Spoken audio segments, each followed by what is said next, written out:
Welcome to Agency Bytes, a podcast for agency owners, hosted by agency veteran and coach Steve Guberman. Agency Bytes is a podcast focused on delivering actionable agency information from agency experts in about 25 minutes. Why 25 minutes? Because who has the attention span for much more these days? And you can squeeze in a listen between meetings with time for a bathroom break or coffee refill before your next meeting. This episode of Agency Bytes is sponsored by Ignition. From proposals to payments, Ignition gives agencies the tools to work smarter and get paid faster. 91% of payments through Ignition are collected automatically for predictable cash flow. Simplify billing and get paid faster at ignitionapp.com. Use code OUTSIGHT25 to save 50% off on monthly Pro or Pro Plus plans. Welcome to Agency Bytes. I'm your host, Steve Guberman from Agency Outsight, where I coach agency owners to build the business of their dreams. This week, I'm joined by JP Holecka, founder and CEO of PowerShifter Digital.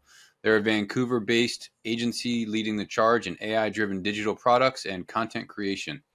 He's got more than 30 years in design, film, and tech, and he's helped agencies transform how they work, scaling creativity, streamlining workflows, and rethinking how teams collaborate with generative tools. Thanks for joining me. How are you? I'm good, thanks. Pleasure to be here. Awesome. Yeah, man, I love what you've been doing, what you've been sharing. You know, we're friends through the Bureau of Digital, and it's a great community, and a lot of sharing and inspiration goes on there. But you kind of lead the charge with what you're doing at PowerShifter in the AI space in that community. And so I want to dig into that because shit, who else is talking about AI today? Nobody. So let's be the ones, right? Well, maybe we can find some signal in the noise from the quality of the content. How's that? That's the goal. That's the goal. So give kind of, listen, you've been doing what you're doing for ages. When did it shift over from we do content, we do design to let's build things using these new tools? What was that kind of process like for you? Well, the ChatGPT epiphany was very soon after it was launched to the public for me.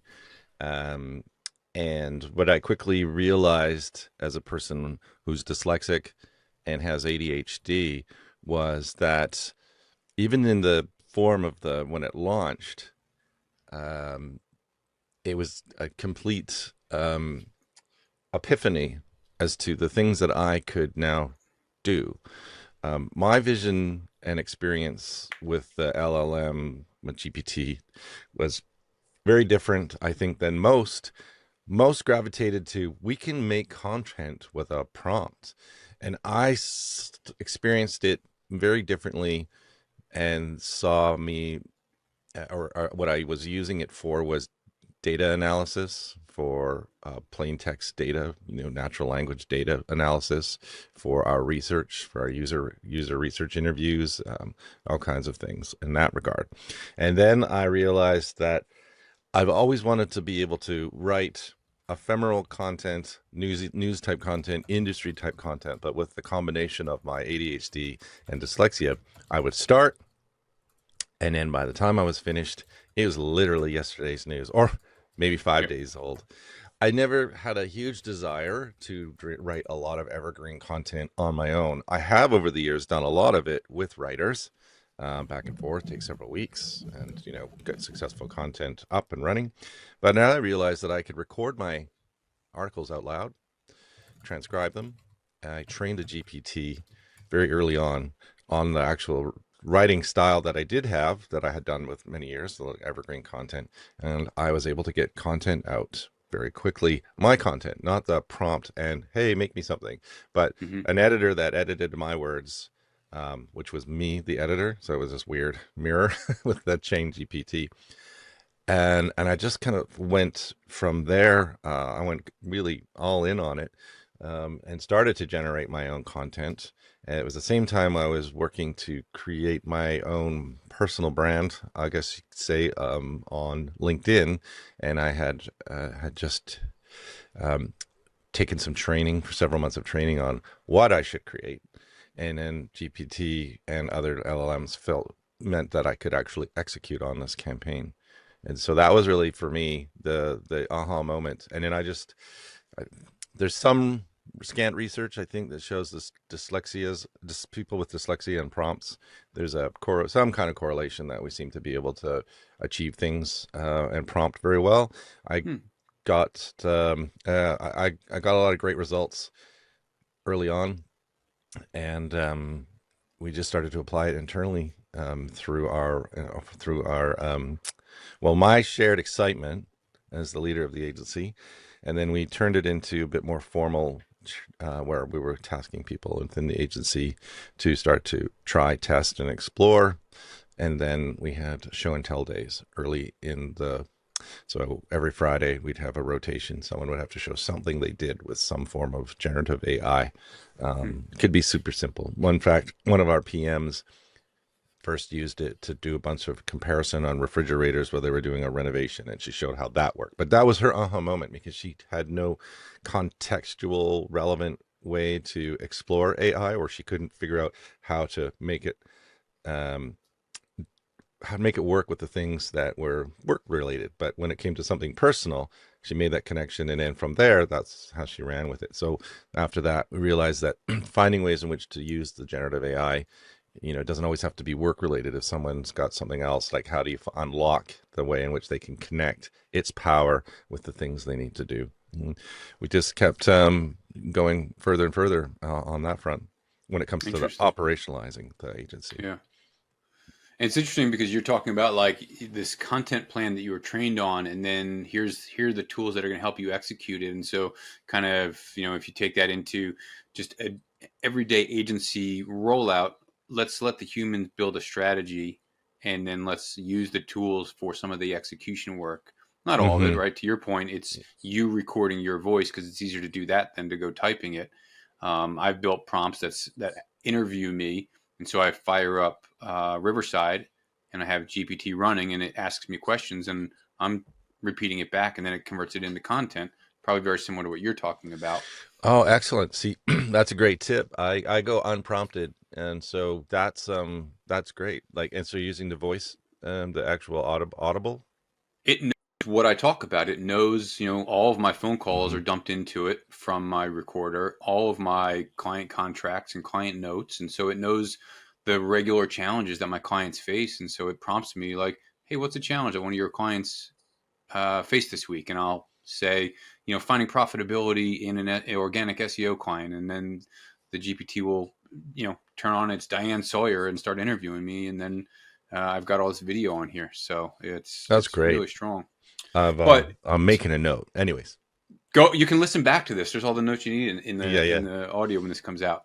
But to your point, so that was kind of your first foray into it. Did you guys do any sort of like formal road mapping of like, here's what I see the agency starting to do, or are you just kind of like, I think as things pop up? like many, there's that tried and true expression, building the plane while you're trying to fly it. Well, Hmm. that was like exponentially more relevant when it came to adopting AI internally. But I've led the charge for the longest time. I would say for the first year of the agency, that was really me doing the exploring and coming back and saying, we want to do this, we want to do that. And then as I started to do public speaking for how other agencies could do it, the roadmap came out of creating those decks, honestly, for how to formalize it, to present it back to others, is then how I've formalized it. I have a Miro board that I have shared with the Bureau, and I'm happy to share it after, when you can put it in the show note links. It has about 65% of the ways from marketing all the way through to client support of a post product launch or project launch, how we're using generative AI in the mix. So from content generation to contract analysis to RFP analysis to generating SOWs now and generating Wow. proposals now. We've gone proposals for things like Webflow, which are pretty known quantities when doing a Webflow project. There's really not a lot of surprises in a Webflow project. It's just really the scale ultimately and the amount of content, but it's pretty straightforward. And through feeding it previous proposals, and also the LLMs are getting pretty smart as they continue to scrape. They're pulling in data, they're pulling in budgets and estimates and proposals and retraining. So we found that the Webflow estimations are 90, 80, 85% accurate on average. And because we've got a trained GPT, the proposals have a repeated format. So we're applying it to not just the content, but also analysis and the generation of documents, and it's sped up the process hugely. I'm sure. Yeah. I mean, some Yeah. shops are leaning into, full platforms to manage their agencies. This episode, for example, is sponsored by Ignition, and not just throw a plug in for them, but also like they have SOWs built into their platform, and so that's one step in optimizing process, going from a Google Doc or an Excel sheet or a PowerPoint deck or some. I've got to recreate the wheel. I mean, shit. I still know designers are using InDesign documents for their proposals, and so Yes, I just ran into that last year, and I was it was a design centric agency and branding agency, and so I yep. understood that to a degree, but in order to survive in this economy, the deal flow has to be high, Mm-hmm. and in order to address and get those, it's a numbers game, and Yep. so if you can increase the input, you're going to need to move faster on the proposals. And Agreed. I've been doing this for I've been doing this for 30 years in various forms or another. And one thing I have learned is that we spent an agonizing amount of time in the early days bespokely making all of the proposals and agonizing over them. But when I go and part of the exercise was when we started to do the training and going back over the proposals, I realized they're really not very different. Mm-hmm. And in the effort and in what we do in software and websites and whatnot, there's not a lot of subjectivity of what the outcomes are. The outcomes are going to be what they are, and we can, control that. But the subjectivity it's not like a brand. I'm not doing campaigns that are very specific and subjective. So I realized that we need to just more proposals out, the better, and that's how you're going to win. If And you, quicker. that's what I mean. Yeah, quicker, Yeah. and the more of them out. In an economy that's suffering and has been for the last several years, and it's been devastating for a lot of agencies. It's purely numbers game, and you got to remove the subjectivity and the agonizing over this and that, because ultimately, I find most clients they come back, and whether you want it or not, it's you're qualified and you're the right price. And that Yeah. has been ultimately, you're qualified, you're trusted, we vetted you, and you're the right price. And a lot of times you're not the right price. So if that's the case, we're not going to race to the bottom, but we're going to keep the numbers going and increase the proposals that need to go out the door. Have I Yeah. solved that riddle on the inbound? Not yet, but we're getting there. We're working on some things, and our outbound has now starting to generate meetings as of this week from a campaign that started 2 weeks ago. So. Very cool. I want to dig into that, but I'm curious as a follow up on AI helping with pricing on like Webflow. It's very black and white and formulaic.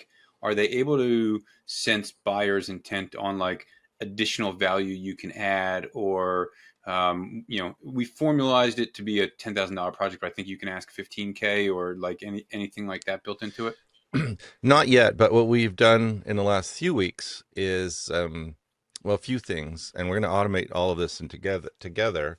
So when we take a first discovery call, it's pretty standard now. Well, you send them a note of a summary. It's quite often it's a generic summary, but it means that you heard them and you sent them something back. Now that's just table stakes for any agency.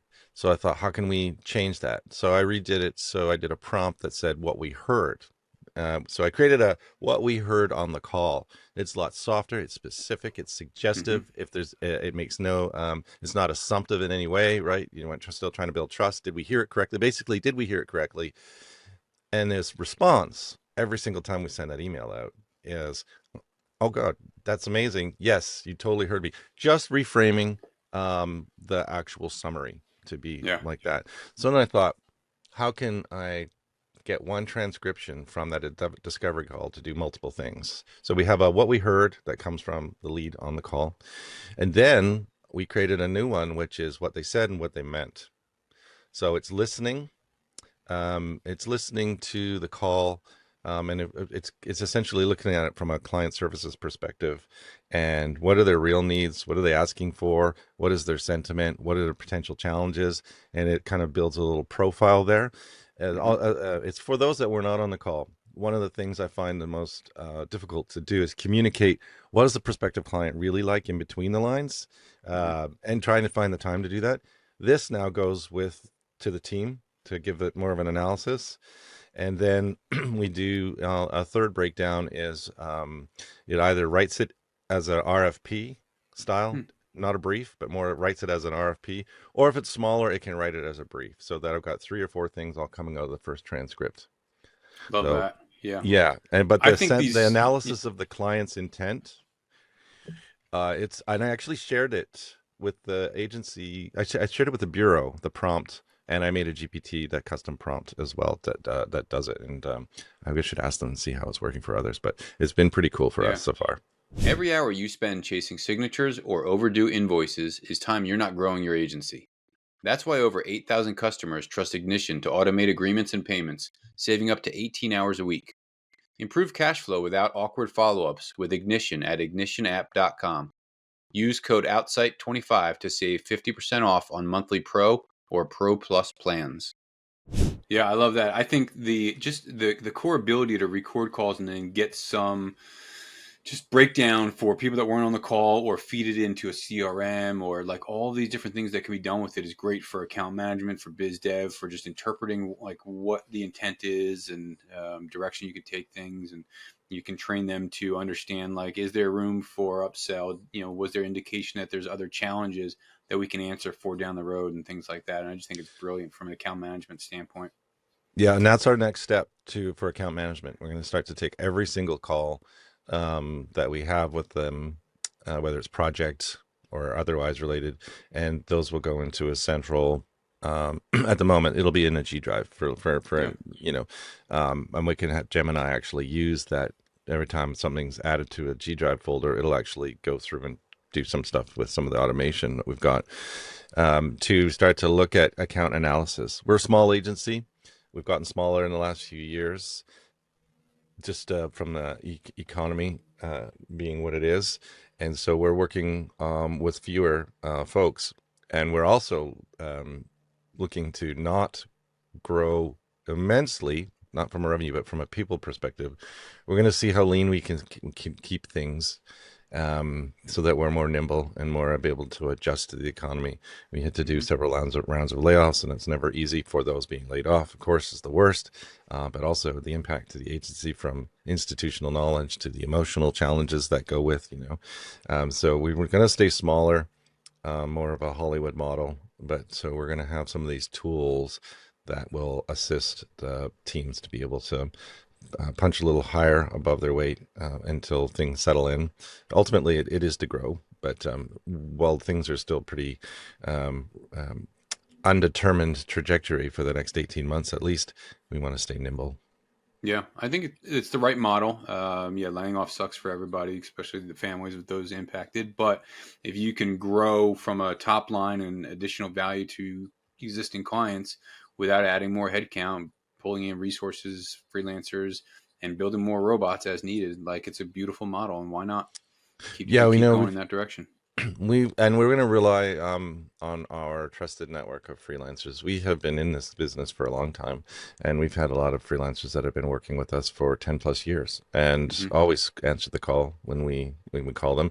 And the nice thing about having a great contractor network is that you can rely on repeatedly, is that when they step into a project, they already know your culture, they know how you work, and your trust. The trust in them is huge, and they don't feel just like a hired gun. And that's the other thing, which you don't want. Right. So you mentioned, and I kind of reverted back off track. You mentioned kind of an automated AI-driven outbound campaign that's starting to produce results. Can you talk about kind of some of the, tools of trade that you've been using and what that's been looking like? We actually hired an agency, so it's not AI. They're probably using AI. In fact, interestingly enough, the agency did use a custom AI chatbot for onboarding, not a person. Interesting. So I was given, it was custom about all the things that we were trying to achieve. It was an interesting take. Um, is it better than a human? I think a human would if I would have changed one thing, I would have probably had a human introduce it on a call map as opposed to getting the first thing that I got. But I will say the summary and everything that happened right after I finished hitting that forms, like minutes later, stuff started to come in that was ready to be actioned, and it was parsed off to the rest of their team to action. So I do think that the bot is an interesting approach. We'll see. The campaign, I was working for them for a month and a half, building up all of the, ideal customer profiles and our offering and all that good stuff. And then they started the outbound emails last week. I have had success in outbound previously with another agency in LinkedIn outbound, which Hmm. had an extremely high uptick when it came to those accepting invites. This is a teach to fish, so this is a one-time shot with this agency. So they're teaching us the process of doing outbounds with not just the emails, but Right. everything that you need to. And now my calendar started last Monday. We've got 3 meetings this week, so that is a good sign. Awesome. I hope they're the right meetings. A lot of times there's a Yes. meeting for the sake of meetings, but I love that you're approaching it from what can we learn and then adopt and bring in house and kind of automate and run off on our own. So the fact that Yeah. you're going into that and the other agencies accepting that that's how we're approaching the engagement is beautiful. Well, that's how they positioned it. They positioned it too, which is a teach to fish, Yeah. which is an interesting model for an agency. We teach our clients to fish, but our projects are substantially bigger than an outbound campaign one-off would be. So I don't know the longevity of something like that. I mean, if you've got to do a lot of, I mean, they're in the outbound business, but there's Hmm. ultimately you do run out at some point, and it gets thin if you're, every agency strategist I've ever met has said that real growth comes from account growth. Yeah. So and so it'd be an interesting model for them. We have we've grown large accounts, but the challenge we have quite often being in the software product space is once the project's done, they and it can be 6 or 7 figures. There's really no work for Hmm. you in the software space, and so it is. I do find those same consultants quite often don't totally understand the software space, and that is predominantly the way it goes. So you make a lot of money up front in the first 18 Hmm. months. It can be, but you are quite often not the ones to continually build that. When you're building software, their ultimate goal for most enterprises is to bring it in-house and run it themselves. So that's a challenge we faced for nearly 20 years. So here's a question about that. And I just literally an hour ago had a conversation with another AI integrator agency in Texas where what we were talking about is what is that full life cycle of the software and is it that that much of a cliff at the end of delivery where AI is changing so quickly now that iterations would be I guess integrating new models, new platforms, new systems, things like that. So the roadmap and that life cycle is getting extended out even further than a traditional here's your software, go run with it, put it on your internal platform, right? I mean, isn't there more to it with such rapidly changing software?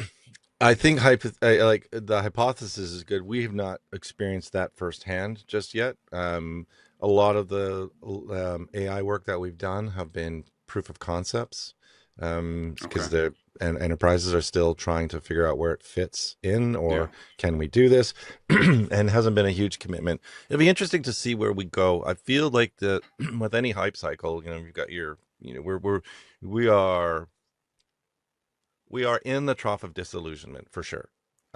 Like Yeah. not just toe in, we're pretty well into it. Where the enlightenment is going to hit, I'm not sure, but I do think we're going to see a few things with every cycle that we get. That would you like a side of AI with that will be going away soon. Um, just people are, I think, going to be really asking for specifics now that they know what generative AI can really do and Hmm. what it can't do. So I think we're going to see a contraction. I think we're going to see a contraction in the AI space to a degree. I I think that all the models are hitting limits.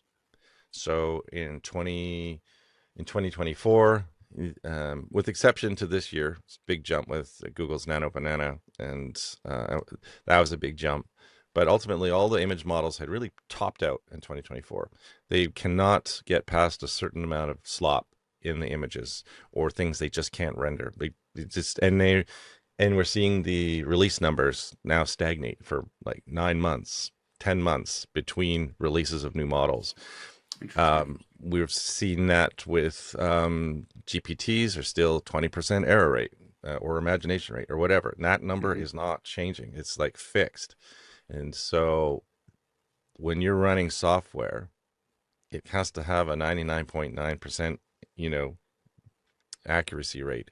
And all the software we've done in the past has been that way. So I think we're going to see a bit of this elastic kind of retracting a bit, and realizing it's not the holy grail.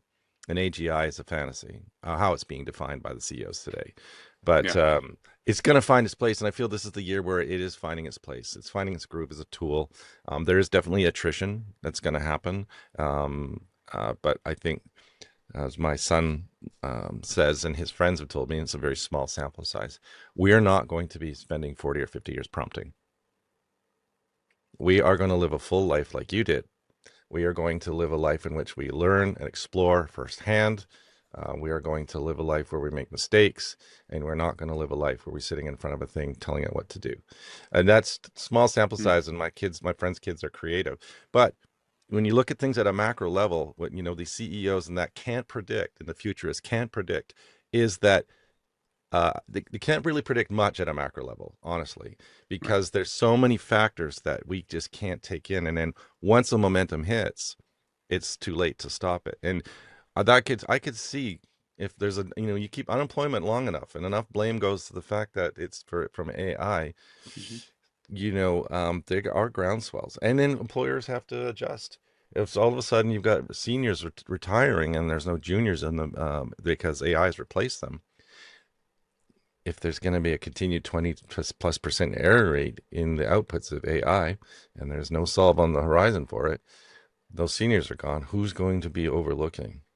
Yeah. I've had, we're doing a lot of AI. I'm not trying to come down on it. I'm just trying to say, like, there's a lot of magic here, but there's also, where do we draw the line? I had my very first proposal go out the other day, which had which had an hallucination in it. I was at a conference and didn't have enough time to spend looking through the proposal. And it took a relatively new acronym that is for, I can't recall, but it's for large language models, SEO. Um, and it made 3 different versions up of what the acronym was. And I missed it in here. And my team, because it's such a new acronym, my team didn't really even think to look for it and thought that's what it meant. And then the client sent it back and said, I think there's an error here. Luckily, good relationship. They know we're doing AI and knew I was at a conference and didn't get to check it. But that could have been devastating for a prospect. Wow. And Yeah. if we had full automation and without QA, human QAs that know the subject matter, Yep. we could have done real damage to say you're using AI and I just got some slop in the very first proposal that you put forward for us. So that's a no-go. So I'm not sure where we're all headed with it. It's definitely making things faster, better, and more cost effective. But it's also being heavily subsidized right now by tons of investment. So it may go up. I mean, my Gemini Ultra is 200 some odd dollars.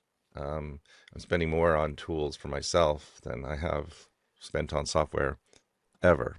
Yeah. And that also, we have to justify those costs as well. Yeah. So it's an excuse me. It's an interesting perspective that you have, or I guess even prediction of like what the next year could look like. It's probably the first seemingly realistic perspective take I've heard of like maybe we have kind of leveled off on some sense. There will be some contraction. I love the sound of that. It's not something I hear very often, but it's interesting you address kind of the junior bench side of things. I'm Mm-hmm. speaking to a college tomorrow, and it's one of the things I'm talking about is, kind of you guys are facing like a serious issue of not a lot of shops are hiring for the junior bench right now, but there's going to be a massive deficit in the next 3 to 5 years as the senior team, attritions out. I'm curious if you've got, you got younger kids, if you have any, I guess, sage words of wisdom of like, how can they differentiate? How can they show up differently in the marketplace, show their value, things like that? Well, I think they have to understand prompting. I think like anything, when you see a CV for the last 30 years, it said it knows how to do, you can use Microsoft Word, you can use Photoshop.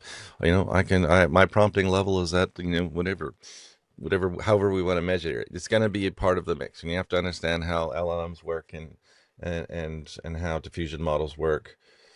But I think at the end of the day, you still need to be the subject matter expert at whatever level you are. If you're a junior, you have to be the best junior and know the best stuff that you can at that level to be able to, and not reliant on. And I think we're going to start to see that and feel that of juniors without any oversight working the models. They still need to have mentorship.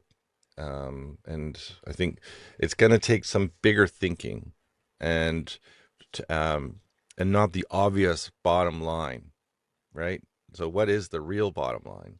We get false economies sold into us all the time because it's moving so fast and quarter to quarter thinking. But is the potential downside 2 years for those that don't think bigger and just look for ways to increase margin through just fast adoption of AI? Are they getting themselves into a financial problem downstream? I think those that hedge it and say it's a tool and it's in the mix, and we're going to continue to be lead the charge with humans first, creativity first. Those that are passionate, those that have a point of view, those that can interact with clients, and do real thinking. Yeah. I think that those agencies ultimately will probably fare better than those that went all in and went with margins first and only that. Yeah, I love that, and I appreciate that. On that note, because you said margins first, I'm going to switch over to a couple of random rapid fire questions for you. Sure. That's a great perspective that you just delivered, though, because I absolutely love that. Human first. So first is coffee, tea, or something stronger? Tea in my big boy cup. There you go, Papa Bear. I love it. What's one thing people would be surprised to learn about you?